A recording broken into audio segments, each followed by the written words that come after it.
तुरंत अपनी सारी संपत्ति पाप की जगह पुण्य नष्ट हो जाएंगे। जी हाँ, ये बिल्कुल सत्य बात है। आखिर वे कौन कौन सी बातें हैं जो कि दान करते वक्त ध्यान में रखना बहुत बहुत ज्यादा जरूरी है।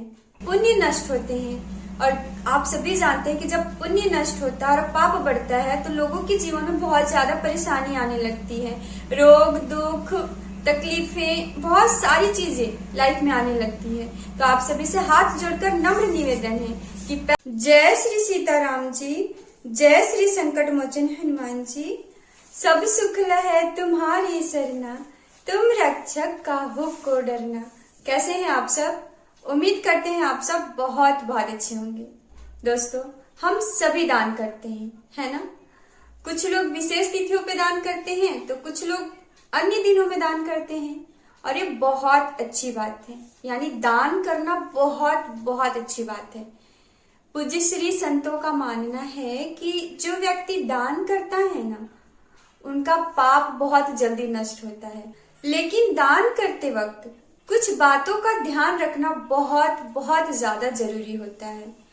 अगर आप दान कर रहे हैं और इन बातों का ध्यान नहीं रखेंगे ना, तो आपके पाप की जगह पुण्य नष्ट हो जाएंगे। जी हाँ, ये बिल्कुल सत्य बात है। आखिर वे कौन कौन सी बातें हैं जो कि दान करते वक्त ध्यान में रखना बहुत बहुत ज्यादा जरूरी है? आज हम सभी इस बात को जानेंगे, लेकिन उससे पहले जानेंगे कि आखिर दान क्या होता है, दान का मतलब क्या होता है। तो दोस्तों, पूज्य श्री संतों का मानना है कि दान का सही मतलब होता है जरूरतमंद लोगों की अत्यंत आवश्यकताओं की पूर्ति करना। ठीक है, यानी जो जरूरतमंद लोग हैं उन्हें अगर किसी चीज की बहुत ज्यादा जरूरत है तो उसकी पूर्ति करना दान कहलाता है। जैसे आपके सामने अगर कोई भूखा व्यक्ति आ जाए और आप दान देने में सक्षम हैं, तो आप उसे अन्न का दान कर सकते हैं। अगर कोई ऐसा व्यक्ति जो ठंड में कांप रहा है तो आप उसे वस्त्र दान कर दे, कंबल दान कर दे।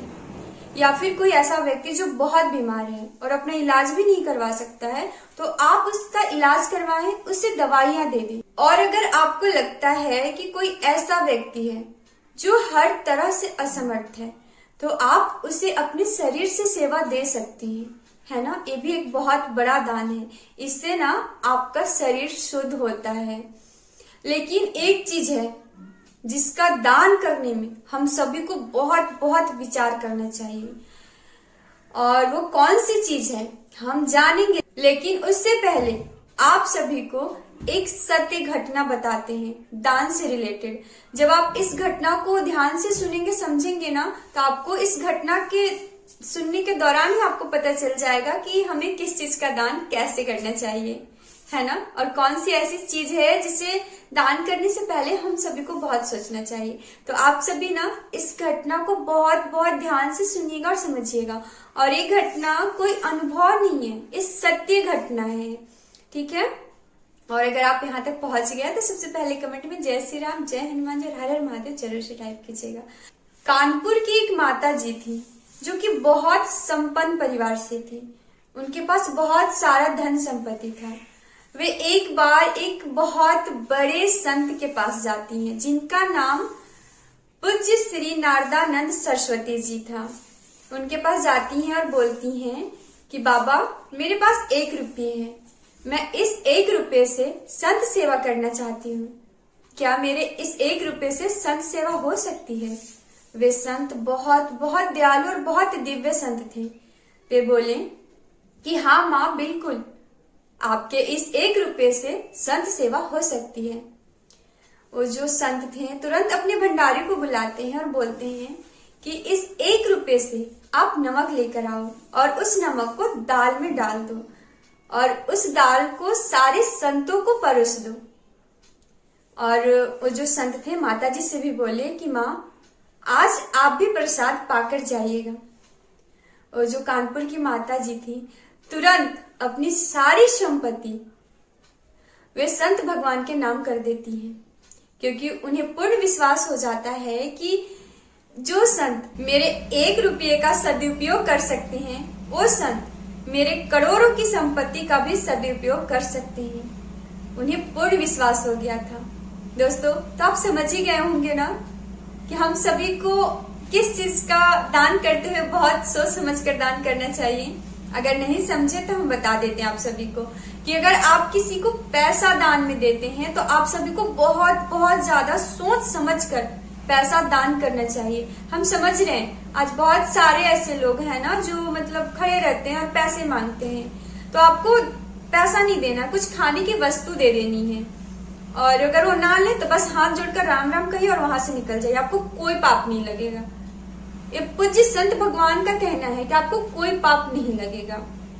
तो क्योंकि देखिए अगर आप पैसा दान करेंगे और वो कुछ गलत काम में लगा देते, जैसे जुआ खेल लेते हैं या फिर शराब पी लेते हैं या फिर मांस खा लेते हैं, तो उसका अपराध आपको लगेगा और इससे आपके पुण्य नष्ट हो जाएंगे। और इसीलिए जब पैसा आप दान करें तो बहुत सोच समझ कर करें। पैसे का दान यूं ही नहीं करना चाहिए क्योंकि हर किसी पर आप भरोसा नहीं कर सकते हैं, ठीक है। तो आप जब कोई ऐसा सामने खड़ा हो तो आप जो भी सक्षम हो, खाने की वस्तु दान दे दे या फिर कोई कपड़ा दे दे, छाता दे दे, चप्पल दे दे, लेकिन पैसा ना दे। पैसा देने के लिए बहुत सोचना समझना पड़ता है। हाँ, अगर आपको लगे कि इन्हें बहुत ज्यादा जरूरत है और वो बहुत अच्छे आदमी हैं, आपके पैसों का दुरुपयोग नहीं करेंगे तो आप दे दें, ठीक है। तो आप इस कहानी से ना उम्मीद करते हैं कि सीख गए होंगे, आपको समझ में आ गया होगा कि हमें अपने पैसों का दान कैसे करना चाहिए, है ना। अगर आप किसी को पैसा दान में देते हैं और वो आपके पैसों का गलत इस्तेमाल करता है ना, तो इससे आपको अपराध लगता है, आपके पुण्य नष्ट होते हैं। और आप सभी जानते हैं कि जब पुण्य नष्ट होता है और पाप बढ़ता है तो लोगों के जीवन में बहुत ज्यादा परेशानी आने लगती है, रोग दुख तकलीफें, बहुत सारी चीजें लाइफ में आने लगती है। तो आप सभी से हाथ जोड़कर नम्र निवेदन है कि पैसा देते वक्त बहुत ज्यादा सोच समझ कर दें।